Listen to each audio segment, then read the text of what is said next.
Hello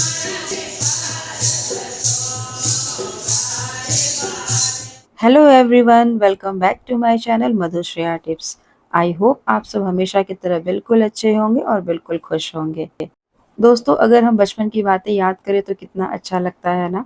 उस समय हमें किसी भी बात की कोई टेंशन नहीं होती थी, बस दिन भर खेलना है, पढ़ना है और अपने आप में ही मस्त रहना है। लेकिन आजकल इस भाग दौड़ वाली ज़िंदगी में हमें हर चीज़ की टेंशन होती है, सिर्फ पढ़ाई को छोड़ कर के।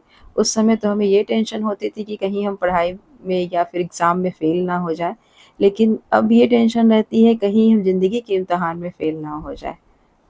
घर के इतने सारे काम होते हैं, इतनी सारी ज़िम्मेदारियाँ हमारे ऊपर होती है कि सबको निभाते-निभाते कब हम अपने आप में ही व्यस्त हो जाते हैं, हमें बिल्कुल भी पता नहीं चलता है। और घर के जो काम होते हैं, वो कभी खत्म होने का नाम ही नहीं लेते हैं। हम सभी हाउसवाइफ की बस एक ही कोशिश रहती है कि किस तरीके से अपने परिवार वालों को खुश रखें और सबकी ज़रूरतों का ख़्याल रखें और साथ-साथ अपने घर को भी नीट एंड क्लीन बना कर के रखें। सब कोई अपने तरीके से काम करता है और अपने तरीके से घर को भी साफ-सुथरे रखने की पूरी कोशिश करता है। मैं भी अपने घर की डस्टिंग क्लीनिंग डेली करती हूँ, किचन को भी अच्छी तरीके से क्लीन कर लेती हूँ। आज थोड़ा किचन में एक्स्ट्रा टाइम दे रही हूँ क्योंकि कई बार खाना वग़ैरह गिरता है तो वो गैस स्टोव पे जल जाता है और वहाँ पर बहुत ही गंदे दाग छोड़ जाता है। तो टाइम टू टाइम अपने गैस स्टोव को भी अच्छे तरीके से साफ़ करते रहना चाहिए ताकि उसके बर्नर वगैरह ना लॉक कहीं से ना हो या कहीं से बंद ना हो जाए।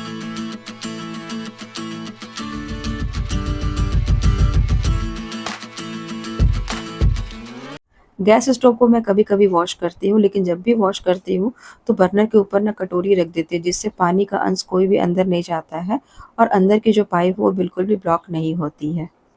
आजकल के इस ज़माने में हमें बहुत सारी फैसिलिटी मिल गई है और हम उसके आदी भी होते गए हैं और उससे हमारा थोड़ा काम भी बढ़ जाता है। क्या होता है ना कि अगर हम कोई भी चीज़ घर में खरीद कर के लाते हैं तो उसकी साफ-सफाई, उसका रख-रखाव का पूरा ध्यान हमें रखना पड़ता है। पहले के ज़माने में ये होता था कि इस तरह की फैसिलिटी हमें नहीं दी जाती थी। थोड़ा काम मुश्किल होता था, लेकिन हमारे पास टाइम भी थोड़ा बच जाता था जिसमें हम एक्स्ट्रा काम कर पाते थे। हमारी जो नानी, दादी या मम्मी हो गई, वो सब इन तरह की फैसिलिटियों से बिल्कुल दूर रहती थी और जिनसे उन्हें बहुत ज़्यादा टाइम भी मिल जाता था। वो गपशप में लगाती थी या फिर स्वेटर बुनने वगैरह में उस टाइम का यूज़ करती थी। लेकिन आज इस भाग-दौड़ वाली ज़िंदगी में अगर हम अपने टाइम को अच्छे तरीके से मैनेज करके नहीं चलेंगे, तो हमें भी दिन भर में जो 24 घंटे मिलते हैं या 12 घंटे मिलते हैं, उसमें से बहुत ही कम टाइम मिलेगा, जिसमें हम एक्स्ट्रा काम बिल्कुल भी नहीं कर पाएँगे। तो हमें ना अपने टाइम को अच्छे तरीके से मैनेज करके या डिवाइड करके चलना है, ताकि हम अपने पूरे दिन भर की दिनचर्या में से थोड़ा-सा टाइम भी निकाल सकें। अपने घर को नीट एंड क्लीन रखना और अच्छे तरीके से मेंटेन करके रखना हर कोई चाहता है और अपने साइड से बहुत सारे एफर्ट्स भी लगाता है। मुझे भी अपने घर को हर समय नीट एंड क्लीन और मेंटेन करके रखना बहुत पसंद है। अगर आपके पास कुछ आइडियाज़ होते हैं तो वो भी आप मेरे साथ शेयर कर सकते हैं, मुझे बहुत ही अच्छा लगेगा। और अगर मेरी वीडियो आप लोगों को कहीं से भी अच्छी लगती है तो प्लीज़ एक लाइक ज़रूर करें। आपके लाइक से ना हमें बहुत मोटिवेशन मिलता है। अगर ज़्यादा पसंद आती है तो अपने दोस्तों के साथ शेयर करें और मेरे चैनल को आपने सब्सक्राइब नहीं किया है तो प्लीज़ इसे सब्सक्राइब भी कर लें। अभी सावन का महीना चल रहा है और सावन के महीने में बहुत बारिश होती है। तो यहाँ पर ना बहुत बारिश हो रही है अभी और यहाँ पास में एक मंदिर है जहाँ पे कुछ लोग इस तरीके से भजन कीर्तन करते हैं। तो उन्हें देख कर के ना काफ़ी अच्छा लगता है।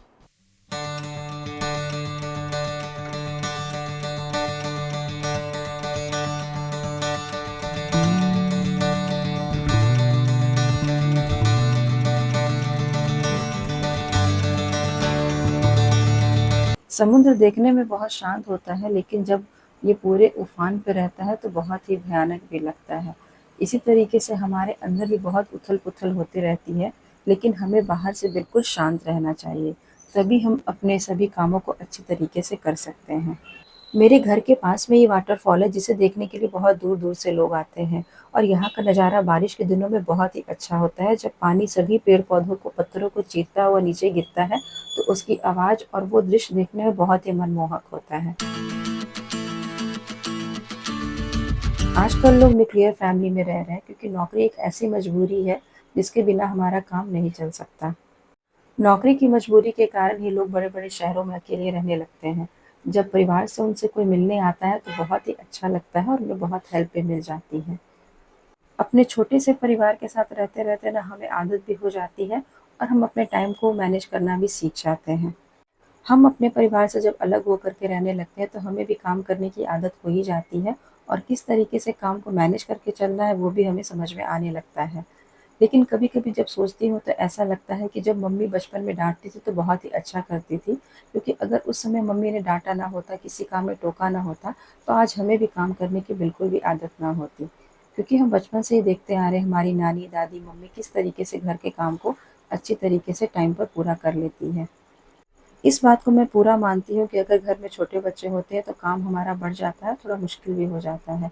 लेकिन अगर आप टाइम मैनेजमेंट के साथ चलेंगे तो आपका काम भी टाइम पे पूरा हो जाएगा और आपको अपने लिए भी थोड़ा-सा टाइम मिल जाएगा। मेरे घर में भी 2 छोटे बच्चे हैं।